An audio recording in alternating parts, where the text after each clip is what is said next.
ದೆಹಲಿಯಲ್ಲಿ ಕುತುಬ್ ಮಿನಾರ್ ಅನ್ನ ನಿರ್ಮಿಸಿದವನು ಯಾರು? ಉತ್ತರ ಒಂದೇ, ಪ್ರಶ್ನೆ 4 ಬಹಳ ಸುಲಭ. ಮೊದಲನೇ ಪ್ರಶ್ನೆಗೆ ಉತ್ತರವಾಗಿ ಎರಡನೇ ಪ್ರಶ್ನೆ ಓದಿಕೊಳ್ಳಿ, ಎರಡನೇ ಪ್ರಶ್ನೆಗೆ ಉತ್ತರವಾಗಿ ಮೂರನೇ ಪ್ರಶ್ನೆ. ಹಂಗೆಲ್ಲ ಬರೀಬೇಡಿ ನೀವು, ಒಂದೇ ಉತ್ತರ, ಒಬ್ಬನೇ ಉತ್ತರ ಯಾರು? ಪ್ರಶ್ನೆಗಳು ಮಾತ್ರ 4. ಹಾಗಾಗಿ 1206ರಲ್ಲಿ ದೆಹಲಿ ಸುಲ್ತಾನರ ಮನೆತನವನ್ನು ಸ್ಥಾಪನೆ ಮಾಡಿದವನು ಕುತುಬುದ್ದೀನ್ ಐಬಕ್. ದೆಹಲಿಯನ್ನ 5 ಮನೆತನಗಳು ಆಳ್ವಿಕೆ ಮಾಡಿದವು. ಇವಾಗ 2 ಅಂಕದ ಪ್ರಶ್ನೆ, ದೆಹಲಿಯನ್ನು ಆಳಿದ ಯಾವುದಾದರೂ 2 ಮನೆತನಗಳನ್ನ ಹೆಸರಿಸಿ ಪ್ರಶ್ನೆ ಕೇಳ್ತಾರೆ. 5 ವಂಶಗಳು ದೆಹಲಿ ಸುಲ್ತಾನರ ಹೆಸರಲ್ಲಿ 5 ಸಂತತಿಗಳು ದೆಹಲಿಯನ್ನ ಆಳ್ವಿಕೆ ಮಾಡಿದವು. 1 ಗುಲಾಮಿ ಸಂತತಿ, 2 ಖಿಲ್ಜಿ ಸಂತತಿ, 3 ಮೊಘಲಕ್ ಸಂತತಿ, 4 ಸೈಯದ್ ಸಂತತಿ, 5 ಲೋಧಿ ಸಂತತಿ. ಲೋಧಿ ಯಾವುದಾದ್ರೂ 2 ನೆನಪಿಟ್ಕೊಳ್ಳಿ, ಗುಲಾಮಿ, ಖಿಲ್ಜಿ, ಮೊಘಲಕ್, ಸೈಯದ್, ಲೋಧಿ. 5 ಮನೆತನಗಳು ದೆಹಲಿಯನ್ನು ಆಳ್ವಿಕೆ ಮಾಡಿದೋ. ನೋಡಿ, ಗುಲಾಮಿ ಸಂತತಿಯ ನಾಯಕ ಅಥವಾ ಸ್ಥಾಪಕ ಕುತುಬುದ್ದೀನ್ ಐಬಕ್. ಇದ್ರ ಬಗ್ಗೆ ಇನ್ನೇನು ಬೇಡ, ಆಮೇಲೆ ಅವನು ಒಳ್ಳೆ ಪೋಲೋ ಆಟಗಾರ, ಕುದುರೆ ಮೇಲೆ ಕೂತು ಪೋಲೋ ಆಡ್ತಾರಲ್ಲ, ಗಾಲ್ಫ್ ಅದನ್ನ ಕುದುರೆ ಮೇಲೆ ಕೂತು ಆಳ ಕೂತದ ಆಟಗಾರ ಅವನು. ಹಾಗಾಗಿ ಅವನು ಕುದುರೆ ಮೇಲೆ ಕೂತು ಪೋಲೋ ಆಟ ಆಡುವಾಗ ಬಿದ್ದು ಸತ್ತೋಗ್ಬಿಡ್ತಾನೆ ಅವನು. ಬಹಳ ದೊಡ್ಡ ಕತೆ ಕುತುಬುದ್ದೀನ್ ಐಬಕ್ ಬಗ್ಗೆ, ಬಿಡಿಸಿದಾಗ ಯಾವ ತರ ಹೇಳೋಣ. ಹಾಗಾಗಿ ಕುತುಬುದ್ದೀನ್ ಐಬಕ್ ದೆಹಲಿಯಲ್ಲಿ ಕುತುಬ್ ಮಿನಾರ್ ಅನ್ನ ನಿರ್ಮಿಸಿದ. ಈಗಲೂ ಇದೆ ದೆಹಲಿಯಲ್ಲಿ ಕುತುಬ್ ಮಿನಾರ್ ಅನ್ನ ದೆಹಲಿಯಲ್ಲಿ ಆರಂಭಿಸಿದ. ಬಟ್ ಕಂಪ್ಲೇಂಟ್ ಮಾಡಲಿಲ್ಲ ಅವನು, ಮುಗ್ಸಕ್ಕಾಗ್ಲಿಲ್ಲ, ಸತ್ತೋಗ್ಬಿಟ್ಟ ಅವನು. ಕುದುರೆ ಮೇಲೆ ಪೋಲೋ ಆಟ ಸತ್ತೋಗ್ಬಿಟ್ಟ. ಅವನ ನಂತರ ಅಧಿಕಾರಕ್ಕೆ ಬಂದ ಇಲ್ತಮಶ್ ಅಂತ, ಅವನ ಹೆಸರು ಇಲ್ತಮಶ್ ಅನ್ನೋ ಅಧಿಕಾರಕ್ಕೆ ಬಂದ. ಅವನ್ ಕಂಪ್ಲೇಂಟ್ ಮಾಡ್ದ, ಅವನ್ ಪರಿಪೂರ್ಣ ಮಾಡ್ದ ಕುತುಬ್ ಮಿನಾರ್. ಈಗಲೂ ದೆಹಲಿ ಕುತುಬ್ ಮಿನಾರ್ ಕೇಳಿದ್ರೆ ನೀವು ಫೋಟೋ ಸಿಗುತ್ತೆ, ನೋಡ್ಬೋದು ನೀವು ಕುತುಬ್ ಮಿನಾರ್. ಅದಾದ್ಮೇಲೆ ಅವರ ಇತಿಹಾಸ ಮುಗಿಯುತ್ತೆ. ಇಲ್ತಮಶನ ಮಗಳೊಬ್ಬಳು ಬಂದು, ಸುಮ್ಮನೆ ಡಿಗ್ರಿ ಬೇಕಾಗುತ್ತೆ ನಿಮಗೆ, ರಜಿಯಾ ಬೇಗಂ ರಜಿಯಾ ಸುಲ್ತಾನ. ಭಾರತವನ್ನ ಆಳ್ವಿಕೆ ಮಾಡಿದ ಮೊದಲ ಮುಸ್ಲಿಂ ಮಹಿಳೆ ಯಾರು? ಪ್ರಶ್ನೆ ಡಿಗ್ರಿನಲ್ಲಿ ಅಥವಾ ಸ್ಪರ್ಧಾತ್ಮಕ ಪರೀಕ್ಷೆಗಳಲ್ಲಿ ಭಾರತವನ್ನ ಆಳ್ವಿಕೆ ಮಾಡಿದ ಮೊದಲ ಮುಸ್ಲಿಂ ಮಹಿಳೆ ಯಾರು? ರಜಿಯಾ ಸುಲ್ತಾನ ಅಥವಾ ರಜಿಯಾ ಬೇಗಂ. ಇಲ್ತಮಶನ ಮಗಳು, ಅವಳು ಆಳ್ವಿಕೆ ಮಾಡ್ತಾರೆ. ಅವನಿಗೆ ಗಂಡು ಮಕ್ಕಳಿರಲ್ಲ, ಮಗಳಿಗೆ ಆಸ್ತಿ ಬರೀತಾರೆ, ಮಗಳಿಗೆ ರಾಜ್ಯ ಕೊಡ್ತಾರೆ. ಹಾಗಾಗಿ ಗುಲಾಮಿ ಸಂತತಿ 1206ರಿಂದ 1290ರವರೆಗೆ 84 ವರ್ಷ ಗುಲಾಮಿ ಸಂತತಿ ಈ ದೇಶದಲ್ಲಿ ದೆಹಲಿ ಸುಲ್ತಾನರ ವಂಶದಲ್ಲಿ ಆಳ್ವಿಕೆ ಮಾಡಿತು. ಅರ್ಥ ಆಗಿದೆಯಾ? 1 ಮತ್ತು 2 ಅಂಕದ ಪ್ರಶ್ನೆಗಳಿಗಾಗಿ ಮಾತ್ರ ಇಷ್ಟು, ಯಾವುದೂ ಇಲ್ಲ. ನಿಮ್ಗೆ ಅರ್ಥ ಆಗಿದೆ ಅನ್ಕೊಂಡಿದ್ದೀನಿ, ಸುಮ್ಮನೆ ಹೇಳ್ತೀನಿ, ಪ್ಲಾನ್ ಮಾಡ್ತೀನಿ. ಭಾರತಕ್ಕೆ ಬಂದ ಮೊದಲ ಮುಸಲ್ಮಾನರು ಅರಬ್ಬರು. ಭಾರತಕ್ಕೆ ಬಂದ ಮೊದಲ ಮುಸ್ಲಿಂ ದಾಳಿಕೋರ ಮೊಹಮ್ಮದ್ ಬಿನ್ ಕಾಸಿಂ 712. ಭಾರತವನ್ನು ಆಕ್ರಮಣ ಮಾಡಿದ 2ನೇ ಮುಸಲ್ಮಾನ ಮನೆತನ ಅಂದ್ರೆ ಮುಸಲ್ಮಾನರು ಅಂದ್ರೆ ಅದ್ರಲ್ಲಿ ಯಾರು ಅಂದ್ರೆ ಮೊಹಮ್ಮದ್ ಗಜ್ನಿ. 17 ಬಾರಿ ಭಾರತ ಮೇಲೆ ದಂಡಯಾತ್ರೆ ಮಾಡಿದವನು ಮೊಹಮ್ಮದ್ ಗಜ್ನಿ. ಅವನ ಜೊತೆ ಭಾರತಕ್ಕೆ ಬಂದ ಒಬ್ಬ ಶ್ರೇಷ್ಠ ವಿದ್ವಾಂಸ ಅಲ್ಬೇರೂನಿ. ಅವನು ಬರೆದ ಪುಸ್ತಕ ಕಿತಾಬ್ ಉಲ್ ಹಿಂದ್ ಅಂತ ಪುಸ್ತಕ ಬರೆದ. ಅದಾದ್ಮೇಲೆ ಭಾರತದಲ್ಲಿ ಸಾಮ್ರಾಜ್ಯ ಕಟ್ಟುವ ದೊಡ್ಡ ಕನಸನ್ನ ಒಂದು ಭಾರತಕ್ಕೆ ಆಕ್ರಮಣ ಮಾಡಿದವನು ಮೊಹಮ್ಮದ್ ಗೋರಿ. 1191ರಲ್ಲಿ ಮೊಹಮ್ಮದ್ ಗೋರಿಗೂ ಭಾರತದ ರಜಪೂತ ದೊರೆ ಪೃಥ್ವಿರಾಜ್ ಚೌಹಾಣನಿಗೂ 1ನೇ ತರೈ ಕದನ ನಡೆಯಿತು. ಹೆಸರಲ್ಲಿ 1990. ಅದರ ಸೋತಿದ್ಯಾರು? ಮೊಹಮ್ಮದ್ ಗೋರಿ ಸೋಲ್ತಾನೆ. ಅವನಿಗೆ ಅವಮಾನ ಮಾಡ್ಬಿಟ್ರೆ ಮೊಹಮ್ಮದ್ ಗೋರಿ ಸೋಲ್ತಾನೆ. ಮೊದಲನೇ ಯುದ್ಧದಲ್ಲಿ ಮೊಹಮ್ಮದ್ ಗೋರಿ ಸೋತ. ಪುನಃ 1 ವರ್ಷದ ತರಬೇತಿ ಸಿದ್ಧತೆ ಮಾಡ್ಕೊಂಡು ಮೊಹಮ್ಮದ್ ಗೋರಿ 1192ರಲ್ಲಿ 2ನೇ ಬಾರಿ ಯುದ್ಧಕ್ಕೆ ಬಂದ. ಆಗ ಪೃಥ್ವಿರಾಜ್ ಚೌಹಾಣ್ ಸೋಲ್ತಾನೆ. ದೆಹಲಿ, ಅಜ್ಮೀರ, ಕನೌಜ್ಗಳನ್ನ ವಶಪಡಿಸಿಕೊಂಡು ತಾನು ಗೆದ್ದ ಪ್ರದೇಶಗಳಿಗೆ ತನ್ನ ನೆಚ್ಚಿನ ಭಟ್ಟ, ಆಪ್ತ, ಸಹಾಯಕ, ಗುಲಾಮ ಕುತುಬುದ್ದೀನ್ ಐಬಕ್ ಅನ್ನ ನೇಮಿಸಿ ಅವನು ಹೊರಟೋದ. 1206ರಲ್ಲಿ ಮೊಹಮ್ಮದ್ ಗೋರಿ ಸತ್ತೋದ ಮೇಲೆ ಭಾರತದಲ್ಲಿದ್ದಂತಹ ಕುತುಬುದ್ದೀನ್ ಐಬಕ್ ತನ್ನನ್ನೇ ಮಾಮುಲಕ್ ಎಂದು ಘೋಷಿಸಿಕೊಂಡ. ಮಾಮುಲಕ್ ಎಂದರೆ ಗುಲಾಮ ಎಂದರ್ಥ. ಅದಾದ್ಮೇಲೆ ಅವನು ಪತ್ರ ಬರೀತಾನೆ ಖಲೀಫನಿಗೆ, ಮುಸಲ್ಮಾನ ಖಲೀಫನ ಪತ್ರ ಬರೆದು, ನಾನೊಬ್ಬ ರಾಜ, ಈಗ ಇಡೀ ದೇಶನೇ ಆಳ್ವಿಕೆ ಮಾಡ್ತಿದ್ದೀನಿ, ನನ್ನ ಗುಲಾಮ ಪದ್ಧತಿಯಿಂದ ತೆಗೆದಾಕಿ ಅಂತ ಪತ್ರ ಬರೆದು, ಆಮೇಲೆ ಅವನು ನಿನ್ ಗುಲಾಮ ಅಲ್ಲ ಕಣಯ್ಯ ಅಂತ ಪತ್ರ ಬರೆದು ರಿಜಿಸ್ಟ್ರೇಷನ್ ಆಯ್ತು, ನಾವು ರಾಜ ಅಂತ ಅದೆಲ್ಲ ಮಾಡ್ಕೋಬೇಕಾಗ ಆತರ ಇತ್ತು. ಹಾಗಾಗಿ ಕುತುಬುದ್ದೀನ್ ಐಬಕ್ ಅದು ಇಂಪಾರ್ಟೆಂಟ್. ಕುತುಬುದ್ದೀನ್ ಐಬಕ್ ನಂತರ ಅವನು ಇಲ್ತಮಶನ ಅಧಿಕಾರಕ್ಕೆ ಬಂದ. ಅದಾದ್ಮೇಲೆ ರಜಿಯಾ ಸುಲ್ತಾನ್, ಅದಾದ್ಮೇಲೆ ಯಾರು? ಗಿಯಾಸುದ್ದೀನ್ ಬಲ್ಬನ್, ಡಿಗ್ರಿನಲ್ಲಿ ಬೇಕಾದದ್ದು. ಗಿಯಾಸುದ್ದೀನ್ ಬಲ್ಬನ್ ಇವರೆಲ್ಲ ಆಳ್ವಿಕೆ ಮಾಡಿದ್ರು. 1209ರಲ್ಲಿ ಗುಲಾಮಿ ಸಂತತಿ ಅವನತಿಯನ್ನ ಬಂತು. ಆ ಜಾಗಕ್ಕೆ ಇನ್ನೊಂದು ಮನೆತನ ಅಧಿಕಾರಕ್ಕೆ ಬಂತು. ಇನ್ನೊಂದು ಮನೆತನ ಯಾವುದದು? ಖಿಲ್ಜಿ. ದೆಹಲಿಯನ್ನು ಆಳಿದ ಎರಡನೇ ಮನೆತನ ಖಿಲ್ಜಿ ಅಂತ ಕರೀತಾರೆ. ಖಿಲ್ಜಿ ಎಂದರೆ ಟರ್ಕಿ ಭಾಷೆಯಲ್ಲಿ ಖಡ್ಗಧಾರಿ ಪುರುಷರು ಎಂದರ್ಥ. ಯಾಕೆ ಆ ಪದ ಕೊಟ್ಟರು ಅಂದ್ರೆ ಖಡ್ಗ ಹಿಡಿದಂತ ಪುರುಷರನ್ನ ಖಿಲ್ಜಿ ಅಂತ ಕರೀತಾ ಇದ್ರು. ಅದಕ್ಕೆ ಖಡ್ಗಧಾರಿ ಪುರುಷರು ಅಂತ ಕರೀತಾರೆ ಖಿಲ್ಜಿ. ಅದು ಪರ್ಷಿಯನ್ ಭಾಷೆನಲ್ಲಿ. ಖಿಲ್ಜಿ ಮನೆತನದ ಸ್ಥಾಪಕ ಯಾರು ಅಂತ ಒಂದು ಪ್ರಶ್ನೆ ಇದೆ. ಅವನೇ ಜಲಾಲುದ್ದೀನ್ ಖಿಲ್ಜಿ. ಖಿಲ್ಜಿ ಮನೆತನದ ಸ್ಥಾಪಕ ಯಾರು?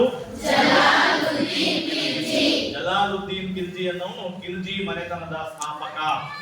1209ರಲ್ಲಿ ಜಲಾಲುದ್ದೀನ್ ಖಿಲ್ಜಿ ಗುಲಾಮಿ ಸಂತತಿಯನ್ನು ನಿರ್ಮೂಲನ ಮಾಡಿ ಅದೇ ಸಿಂಹಾಸನ ಮೇಲೆ ತನ್ನ ಮನೆತನವನ್ನ ಪ್ರತಿಷ್ಠಾಪನೆ ಮಾಡಿದ. ಗಂಡು ಮಕ್ಳು ಇರ್ಲಿಲ್ಲ, ಹೆಣ್ಮಕ್ಳಿದ್ದು. ಜಲಾಲುದ್ದೀನ್ ಖಿಲ್ಜಿ ತಾನು ಬದುಕಿದ್ದಾಗಲೇ ತನ್ನ ತಮ್ಮನ ಅಥವಾ ಅಣ್ಣನ ಮಗ ಅಲ್ಲಾವುದ್ದೀನ್ ಅಲ್ಲಾವುದ್ದೀನ್ ಖಿಲ್ಜಿ ಅನ್ನೋದನ್ನ ತನ್ನ ಪ್ರಾಂತ್ಯಾಧಿಕಾರಿಯನ್ನಾಗಿ ನೇಮಕ ಮಾಡ್ಕೊಂಡಿದ್ದ. ಅಂದ್ರೆ ಅಲ್ಲಾವುದ್ದೀನ್ ಖಿಲ್ಜಿಗೆ ಜಲಾಲುದ್ದೀನ್ ಖಿಲ್ಜಿ ಚಿಕ್ಕಪ್ಪ ಆಗ್ಬೇಕು. ಹಾಗಾಗಿ ಅಣ್ಣನ ಮಗ ಎಕ್ಸಾಕ್ಟ್ ಆಗಿ. ಬರೀ ಅಷ್ಟು ಮಾತ್ರ ಅಲ್ಲ, ಆ ಸಂಪ್ರದಾಯ ನೋಡಿ. ಜಲಾಲುದ್ದೀನ್ ಖಿಲ್ಜಿ ತನ್ನ ಅಣ್ಣನ ಮಗ ಅಲ್ಲಾವುದ್ದೀನ್ ಖಿಲ್ಜಿಯನ್ನ ತದನಂತರದ ಪ್ರಾಂತ್ಯಾಧಿಕಾರಿ ಅಂತ ನಂಬ್ಕೊಂಡು ತನ್ನ ಮಗಳನ್ನೇ ಕೊಟ್ಟು ಮದುವೆ ಮಾಡಿಲ್ಲ. ನಾನು ಹೇಳಿದಲ್ಲ, ಡೋಂಟ್ ಗ್ಯಾಬ್ರಿಟೇಟ್, ಅದು ಅವ್ರ ಸಂಪ್ರದಾಯ. ಆಸ್ತಿ ಹೊರಟೋಗುತ್ತೆ ಅನ್ನೋ ಭಯಕ್ಕೋ, ಹೇಳಿದಾಗ ರಕ್ತ ಪಾವಿತ್ರತೆ ಹೊರಟೋಗುತ್ತೆ ಅನ್ನೋ ಕಾರಣಕ್ಕೋ ತನ್ನ ಚಿಕ್ಕಪ್ಪನ ಮಗಳನ್ನೇ ಅಲ್ಲಾವುದ್ದೀನ್ ಖಿಲ್ಜಿ ಮದುವೆಯಾಗಿದ್ದ. ಮದುವೆಯಾದ ಅಲ್ಲಾವುದ್ದೀನ್ ಖಿಲ್ಜಿಗೆ ಕರ ಅನ್ನುವ ಒಂದು ಪ್ರಾಂತ್ಯವನ್ನ ಕೊಟ್ಟ. ಕಾರ ಅಂತ ಕರೀತಾರೆ, ಅಲಹಾಬಾದ್ ಕಾರ ಹೇಳುವಂತೆ. ಕರ ಅನ್ನುವ ಪ್ರಾಂತ್ಯವನ್ನ ಕೊಟ್ಟ. ಆ ಪ್ರಾಂತ್ಯದ ಪ್ರಾಂತ್ಯಾಧಿಕಾರಿಯನ್ನಾಗಿ ಅಲ್ಲಾವುದ್ದೀನ್ ಖಿಲ್ಜಿ ನೇಮಕ ಮಾಡಿದ. ಸುಲಭಕ್ಕೆ ಅಲ್ಲಾವುದ್ದೀನ್ ಖಿಲ್ಜಿ ಎಣಿಸ್ಬೇಡಿ, ಅವನು ನಮ್ಮ ಮಹತ್ವಾಕಾಂಕ್ಷಿ. ಅವನು ಎರಡನೇ ಅಲೆಕ್ಸಾಂಡರ್ ಅಂತ ಕರ್ಕೋತಾನೆ. ಅವನೇ ಅಷ್ಟು ಮಹತ್ವಾಕಾಂಕ್ಷಿ. ಅವನು ಇಡೀ ಪ್ರಪಂಚವನ್ನೇ ಗೆಲ್ಲಬೇಕೆಂಬ ಮಹತ್ವಾಕಾಂಕ್ಷೆಯನ್ನು ಹೊಂದಿದವನು ಅಲ್ಲಾವುದ್ದೀನ್ ಖಿಲ್ಜಿ. ಸಣ್ಣ ಪಣ್ಣಾಗಿ ಯೋಚನೆ ಮಾಡಬಾರ್ದು ನಾವು ಅವನ ಬಗ್ಗೆ. ನಾವು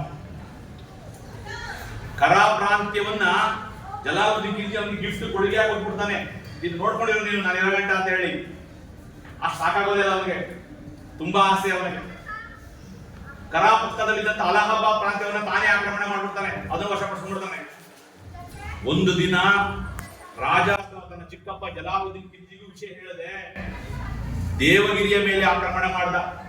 ಎಲ್ಲಿ? ದೇವಗಿರಿ, ಮಹಾರಾಷ್ಟ್ರ. ದೇವಗಿರಿಯ ಮೇಲೆ ಆಕ್ರಮಣ ಮಾಡ್ಬಿಡ್ತಾನೆ. ರಾಮಚಂದ್ರ ದೇವ ಅನ್ನೋನು ದೇವಗಿರಿಯ ದೊರೆ, ಹಿಂದೂ ದೊರೆ ಅವನು. ದೇವಗಿರಿಯ ಮೇಲೆ ತನ್ನ ಚಿಕ್ಕಪ್ಪನಿಗೂ ಹೇಳದನೆ ಇವನೇ ಆಕ್ರಮಣ ಮಾಡಿ ರಾಮಚಂದ್ರ ದೇವನನ್ನ ಸೋಲಿಸಿ ಅಪಾರ ನಗನಾಣ್ಯ ಆಸ್ತಿ ಹಣವನ್ನ ದೋಚ್ಕೊಂಡು ವಾಪಸ್ ಬರ್ತಾನೆ. ವಿಷಯ ಜಲಾಲುದ್ದೀನ್ ಖಿಲ್ಜಿ ಗೊತ್ತಾಗ್ಬಿಡುತ್ತೆ. ಏನೋ ಅಲ್ಲಾವುದ್ದೀನ್ ಖಿಲ್ಜಿಯನ್ನು ಆಕ್ರಮಣಕ್ಕೆ ಹೋಗೋವಂತೆ ಅನ್ಕೊಂಡು ಯಾರೋ ಹೇಳಿ ಹೌದಾ ಹೇಳಿ ಹೆಂಗವಾಗಿದ್ದು ಯಶಸ್ಸು ವಾಪಸ್ ಬಂದಿದ್ದ ಅಂತ ವಿಷಯ ಗೊತ್ತಾದಾಗ ತನ್ನ ರಾಜ ಪರಿವಾರವನ್ನ ಕರ್ಕೊಂಡು ಆಗಾಳಿ ಮನೆ ನಮ್ಮುಡುಗಲ್ಲ ಅಂತ ಕರ್ಕೊಂಡು ದೆಹಲಿಯ ಗಡಿಯ ಬಳಿಗೆ ಅಲ್ಲಾವುದ್ದೀನ್ ಖಿಲ್ಜಿಯನ್ನ ಸ್ವಾಗತಿಸಲು ಜಲಾಲುದ್ದೀನ್ ಖಿಲ್ಜಿ ಬರ್ತಾನೆ. ತನ್ನನ್ನ ಸ್ವಾಗತಿಸಲು ದೆಹಲಿಯ ಗಡಿಗೆ ಬಂದ ಜಲಾಲುದ್ದೀನ್ ಖಿಲ್ಜಿಯನ್ನ ಅಲ್ಲಾವುದ್ದೀನ್ ಖಿಲ್ಜಿ ಚುಚ್ಚಿ ಸಾಯಿಸಿದ.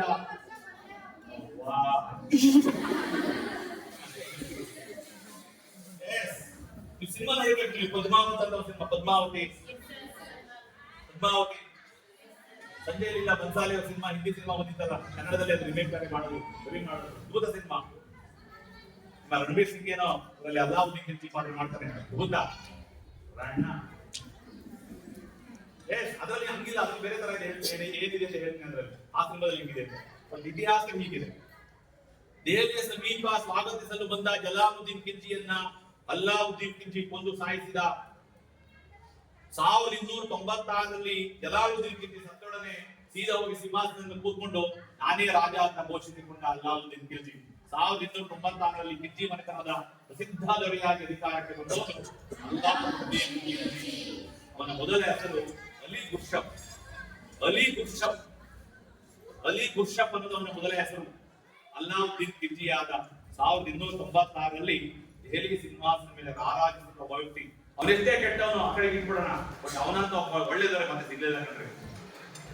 ಅದ್ಭುತವಾದಂತ ಆಡಳಿತಗಾರ ಅಲ್ಲಾವುದ್ದೀನ್ ಖಿಲ್ಜಿ. ಒಬ್ಬ ಬೀಗ ಅನ್ಎಜುಕೇಟೆಡ್ ಅವನು ಶಾಲಾ ಮುಖ ನೋಡಿಲ್ಲ, ಅಕ್ಷರ ಬರ್ದಿಲ್ಲ, ಸ್ಲೇಟ್ ಹಿಡ್ದಿಲ್ಲ, ಬಳಪ ಹಿಡ್ದಿಲ್ಲ, ತಿದ್ದಿಲ್ಲ, ಅಕ್ಷರ ಓದಿಲ್ಲ. ಬಟ್ ಅವನು ತಂದ ಆಡಳಿತ ಸುಧಾರಣೆಗಳು ನಮ್ಗೆ ಕಲ್ಪನೆನೂ ಮಾಡ್ಕೊಳಕ್ಕಾಗಲ್ಲ. ಅಂತಹ ಅದ್ಭುತವಾದಂತ ಆಡಳಿತಗಾರ ಯಾರು? ಅಲ್ಲಾವುದ್ದೀನ್ ಖಿಲ್ಜಿ. ಅಲ್ಲಾವುದ್ದೀನ್ ಖಿಲ್ಜಿ 1296 ಅಧಿಕಾರಕ್ಕೆ ಬರ್ತಾನೆ. ಅದ್ಭುತವಾದಂತಹ ಆಡಳಿತವನ್ನು ಭಾರತದಲ್ಲಿ ಮಾಡಿದ್ರು. ಈ ವರ್ಷದ 2 ಬಹಳ ಮುಖ್ಯ ಪ್ರಶ್ನೆ ನಿಮಗಿದೆ. ಇಲ್ಲ ಅಲ್ಲಾವುದ್ದೀನ್ ಖಿಲ್ಜಿಯ ದಿಗ್ವಿಜಯಗಳನ್ನು ತಿಳಿಸಿದ ಪ್ರಶ್ನೆ ಕೇಳಬಹುದು, ಇಲ್ಲ ಅಲ್ಲಾವುದ್ದೀನ್ ಖಿಲ್ಜಿಯ ಆಡಳಿತ ಸುಧಾರಣೆಗಳನ್ನು ತಿಳಿಸಿದ ಪ್ರಶ್ನೆ ಕೇಳಬಹುದು. ವೆರಿ ಇಂಪಾರ್ಟೆಂಟ್ ಪ್ರಶ್ನೆ. ನಾನು ಎಷ್ಟಾಗುತ್ತೋ ಅಷ್ಟು ಹೇಳ್ತೀನಿ, ನೀವು ಎಷ್ಟು ಸಮಯ ಕೇಳಿದ್ರು ಅಷ್ಟೊಂದು ನಾನು ಹೇಳಕ್ ರೆಡಿ ಇದ್ದೀನಿ. ಅಲ್ಲಾವುದ್ದೀನ್ ಖಿಲ್ಜಿಯ ಸೈನಿಕ ದಿಗ್ವಿಜಯಗಳು ಫಸ್ಟ್ ತಿಳ್ಕೊಂಬೋಣ. Very important. 2 ಭಾಗ ಇದೆ ಅಲ್ಲಾವುದ್ದೀನ್ ಖಿಲ್ಜಿಯ ದಿಗ್ವಿಜಯಗಳನ್ನ. ಉತ್ತರ ಭಾರತದ ದಂಡಯಾತ್ರೆ, 2 ದಕ್ಷಿಣ ಭಾರತದ ದಂಡಯಾತ್ರೆ. ಇದೇ 5 ಮಾರ್ಕ್ಸ್ ಹಂಗಿದೆ. ಅಷ್ಟೊಂದು ವಿಷಯ ಇದೆ. ಉತ್ತರ ಭಾರತದ ದಂಡಯಾತ್ರೆನೇ ಬೇರೆ, ದಕ್ಷಿಣ ಭಾರತದ ದಂಡಯಾತ್ರೆಗಳೇ ಬೇರೆ. ಅದಕ್ಕೆ ಹೇಳಿದ ಒಬ್ಬ ಮಹತ್ವಾಕಾಂಕ್ಷಿ ಸಿಕಂದರ್ ಎ ಸಾನಿ ಅಂತ ಕರೀತಾರೆ. ನಿಮ್ಗೆ ಗೊತ್ತಿರಬೇಕು, ಅವರ ಟರ್ಕಿ ಭಾಷೆ ಅಥವಾ ಉರ್ದು ಭಾಷೆನಲ್ಲಿ